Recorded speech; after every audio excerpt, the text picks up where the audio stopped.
Hi, my name is Gabor Maté. I'm here to speak to you on the occasion of this Freedom Flotilla leaving Spain to bring aid to the people of Gaza.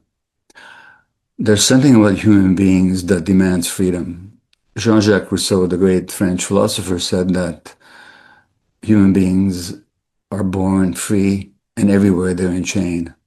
And he was talking about the essential human need for freedom and how political systems and economic systems and cultural systems deny that need for human freedom.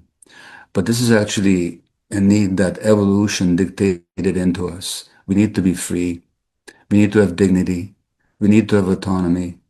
We need to have community. We need to have meaning.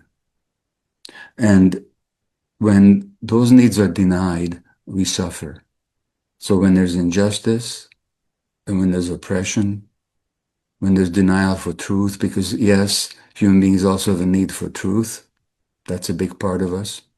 We suffer. We suffer. And what we're witnessing in right now, in Gaza right now, is the suppression of dignity, the suppression of truth, the absolute suppression of human freedom, not to mention the imposition of tremendous physical and emotional suffering. People around the world are watching this. They're watching this with outrage. They're watching it with pain in their hearts. They're watching it with a deep sense of injustice. Now, if we want to talk about the impacts of oppression and suppression and occupation, there's plenty of studies around the world, including in Gaza, of what happens to human beings when these needs are denied and when their natural drive for autonomy is suppressed. And there's something in us around the world that when we watch this, we want people to be free.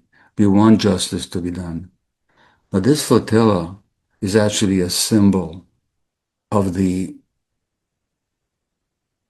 utter commitment of ordinary people around the world to seeing the light of freedom shine.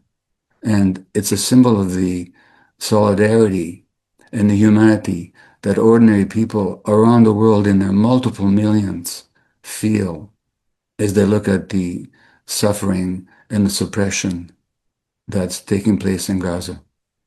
So this flotilla is representative of the deepest needs and the deepest aspirations of human beings and of the need for communality, for solidarity, for belonging, for togetherness in the face of what is unjust, in the face of what is unspeakably cruel. So this flotilla has already won a great victory. Doesn't matter what the outcome will be.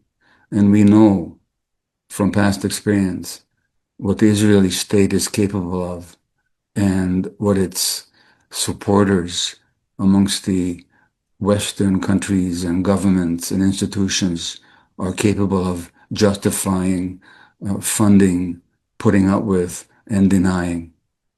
But regardless of what the physical outcome of this endeavor will be, the very existence of the flotilla, the many volunteers that have contributed their time, who are putting their bodies on the line, or just people who are supporting it, it's already a great victory.